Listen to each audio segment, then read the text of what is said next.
ಇನ್ನು ಬೆಂಗಳೂರಿನಲ್ಲಿ ಇತ್ತೀಚೆಗೆ ಈ ರೋಡ್ ರೇಜ್ ಪ್ರಕರಣಗಳು ದಿನದಿಂದ ದಿನಕ್ಕೆ ಜಾಸ್ತಿ ಆಗ್ತಾ ಇದೆ. ಇವತ್ತಂತೂ ಶಾಲಾ ವಾಹನವನ್ನು ಕೂಡ ಬಿಟ್ಟಿರಲಿಲ್ಲ. ಈ ಸ್ಕೂಲ್ ವ್ಯಾನ್ ಮೇಲೆ ದಾಳಿ ಮಾಡಿದ್ದ ಗ್ಯಾಂಗ್ ವಿರುದ್ಧ ಈಗ FIR ದಾಖಲಾಗಿದೆ. ಅಂದರೆ ಅದನ್ನು ಟ್ವೀಟ್ ಮಾಡಲಾಗಿತ್ತು. ಆ ಟ್ವೀಟನ್ನು ಆಧರಿಸಿ FIR ದಾಖಲಿಸಿಕೊಂಡಿದ್ದಾರೆ ಪೊಲೀಸರು. ಹೆಬ್ಬಗೋಡಿ ಪೊಲೀಸ್ ಠಾಣೆಯಲ್ಲಿ FIR ದಾಖಲಾಗಿ ಈಗ ತನಿಖೆಗೆ ಪೊಲೀಸರು ಮುಂದಾಗಿದ್ದಾರೆ.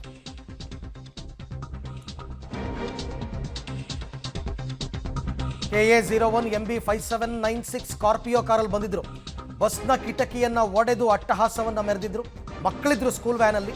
ಈ ಬಗ್ಗೆ ಸಾರ್ವಜನಿಕರಿಂದ ಸಾಮಾಜಿಕ ಜಾಲತಾಣದಲ್ಲಿ ಪೋಸ್ಟ್ ಹಾಕಲಾಗಿತ್ತು. ಇಲ್ಲಿ ನೋಡ್ತಾ ಇದ್ರಲ್ಲ, ಇದೇ ಸ್ಕಾರ್ಪಿಯೋ ಕಾರಲ್ಲಿ ಅವ್ರು ಬಂದಿದ್ದು. ಈ ರೋಡ್ ರೇಜ್ ಅನ್ನೋದು ದಿನಕ್ಕೊಂದು ವರದಿ ಆಗ್ತಾ ಇದೆ. ಇದಕ್ಕೆ ಕಡಿವಾಣ ಹಾಕೋದಕ್ಕೆ ಆಗ್ತಾನೇ ಇಲ್ಲ. ಕನಿಷ್ಠ ಪಕ್ಷ ಆ ಸ್ಕೂಲ್ ವ್ಯಾನ್ ಡ್ರೈವರ್ ಮೇಲೆ ನಿಮಗೆ ಕೋಪ ಇರ್ಬೋದು, ಮಕ್ಕಳಿದ್ದಾರೆ ಅಂತಕ್ಕಂಥದ್ದಾದರೂ ಗೊತ್ತಾಗೋದು ಬೇಡವಾ? ನಿಮ್ಮ ಮಕ್ಕಳು ಇದೇ ರೀತಿ ಸ್ಕೂಲ್ ವ್ಯಾನ್ನಲ್ಲಿ ಸ್ಕೂಲ್ಗೆ ಹೋಗ್ತಿರ್ತಾರಲ್ವ, ಆ ಮಕ್ಕಳಿಗೇನಾದರೂ ಹೆಚ್ಚು ಕಡಿಮೆ ಆದರೆ ಯಾರು ಜವಾಬ್ದಾರಿ? ಹಾಗಾಗಿ ಇದನ್ನು ಸೋಷಿಯಲ್ ಮೀಡಿಯಾದಲ್ಲಿ ಪೋಸ್ಟ್ ಮಾಡಿಕೊಂಡಿದ್ರು. ಅದನ್ನು ಆಧರಿಸಿ ಈಗ FIR ಮಾಡಿದ್ದಾರೆ.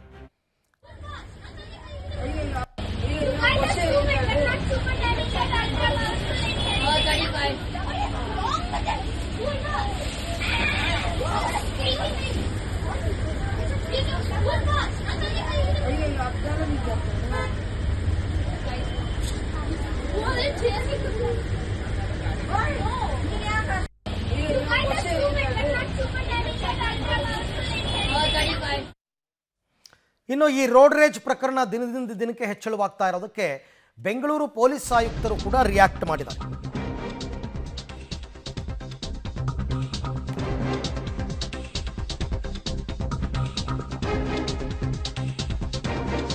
ಈಗಾಗಲೇ ರೋಡ್ ರೇಜ್ ಕೇಸ್ಗಳ ಬಗ್ಗೆ ಹೇಳಲಾಗ್ತಾ ಇದೆ. ಸಣ್ಣ ಪುಟ್ಟ ಗಲಾಟೆಗಳು ರೋಡ್ ರೇಜ್ ರೀತಿಗೆ ತಿರುಗ್ತಾ ಇವೆ.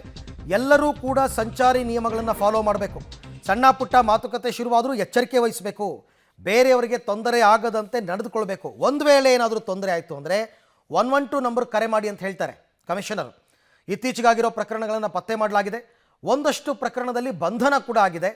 ರೋಡ್ ರೇಜ್ ಕೇಸ್ಗಳ ಬಗ್ಗೆ ಜನರು ಕೂಡ ಹೆಚ್ಚು ಎಚ್ಚರಿಕೆಯನ್ನು ವಹಿಸಬೇಕಾಗಿದೆ ಅಂತ ದಯಾನಂದ್ ಅವರು ಹೇಳಿದ್ದಾರೆ.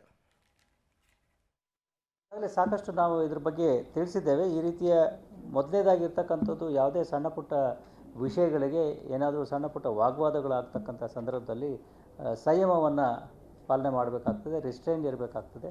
ಅನಾವಶ್ಯಕವಾಗಿ ಕೋಪ ಮಾಡ್ತಕ್ಕಂಥದ್ದು ಅಥವಾ ಅನಾವಶ್ಯಕವಾಗಿ ಆವೇಶಕ್ಕೆ ಒಳಗಾಗ್ತಕ್ಕಂತಹ ಅವಶ್ಯಕತೆ ಇಲ್ಲ.